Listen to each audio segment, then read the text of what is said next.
Сәлем достар, бүгін сіздерге осындай әдемі болып шығатын қазан кебаптың рецептісімен бөлісетін боламын. Ал егер сіздер менің YouTube каналыма тіркелмеген болсаңыздар, тіркеліп, қоңыраушаны басып дайындалып отырыңыздар. Ал мен сіздерге қазан кебаптың қазақша үй жағдайындағы рецептісімен бөлісетін боламын. Ең алдымен таза ыдысымызға қойдың, сиырдың, жылқының кімде қандай ет бар, балғын етті пайдалансақ дұрыс болады. Және осы етті мен майдаламай, орташа етіп турап алдым. Қатты ірі етпей, қатты майда қылмай, орташа етіп турап шықтым. Себебі етті қуырған кезде жиырылып, кішкентай болып қалуы мүмкін. Сондықтан қатты майдаламағандарыңыз дұрыс. Етімізді жақсылап турап болған соң, жаңағы ыдысымызға салып, жақсылап жуып аламыз. Ал енді осы қазан кебабымызға әдемі болып тұратын картошканың майдасын мен картошкаларымның ішінен теріп алдым. Қабығын шұқалап, жақсылап ашып, ыдысымызға саламыз.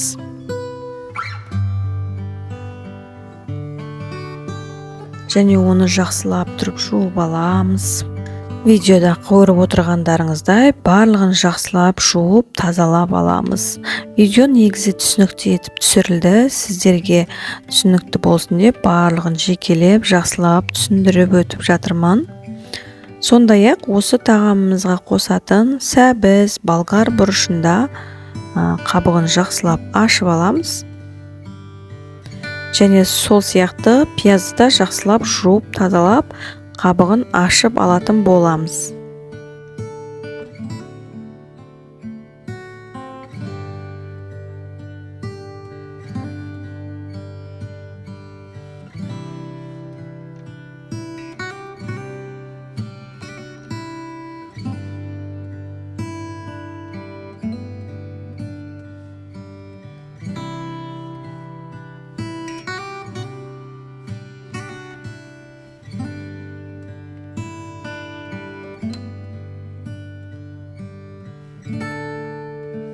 Барлық көкөністеріміз бен етімізді ашып, жуып болған соң, таза ыдысымызға май құямыз. Май құйып, жаңағы майдалап ашыған картошкамызды осы майға жақсылап қызарғанша қуыратын боламыз.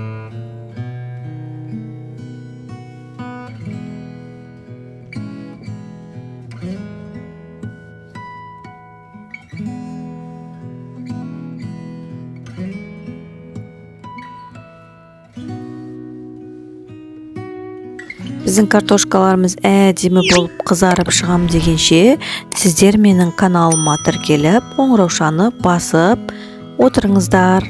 Ұнап жатқан жағдайда комментарий қалдырсаңыздар болады. Рецепті қатты қиын емес, өте оңай жолмен түсіндірілген. Сондықтан менің каналымнан ұзамай, бұдан кейінгіде бұның алдыңғы да видеоларды көруге сіздерге ұсынамын.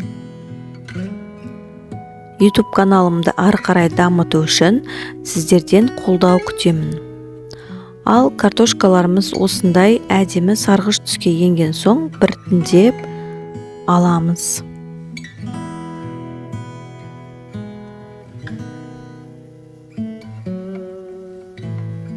Картошкаларымызды жақсылап сүзіп аламыз.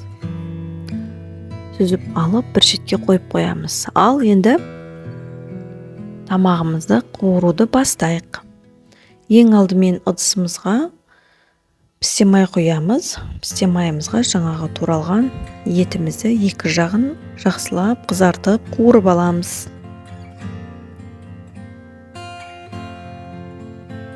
Етіміз жақсылап қуырылады.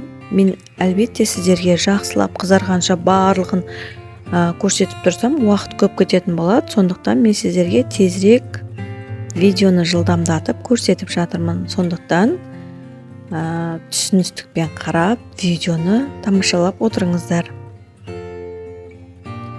етіміздің екі жағын бірдей етіп қызартып аламыз. Ал оған дейін мен пиязымызды турап шығайын. Пиязымызды жақсылап турап, қатты майдаламасаңыз да болады.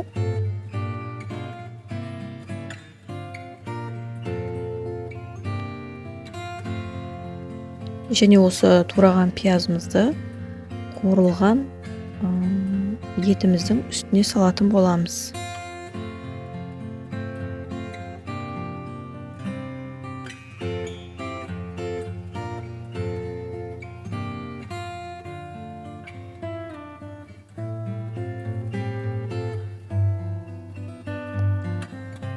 Ал еті мен пияз қуырылып жатқан кезде мен болгар бұрышымды жақсылап турап алдым. Қатты майдаламаймыз, мұны да ірілеу етіп саламыз.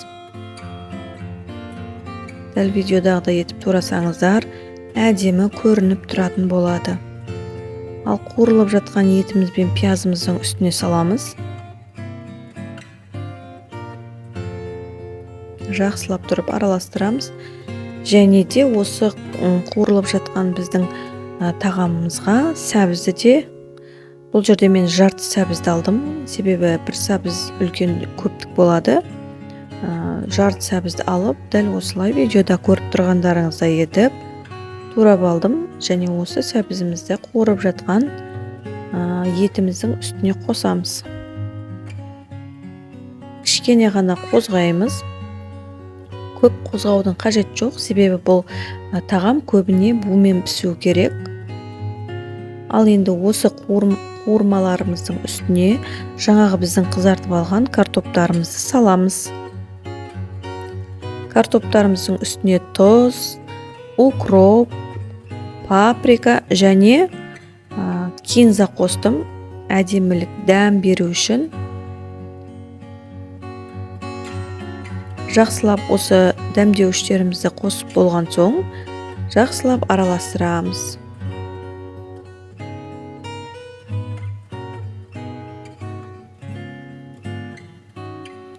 Көп қозғай беруге болмайды. Біздің картошкамыз негізі қатты езіліп кетпес үшін көп қозғамаймыз.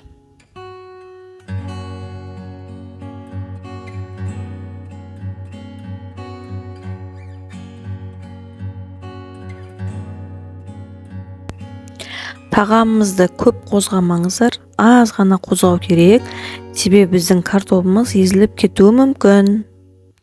Сондықтан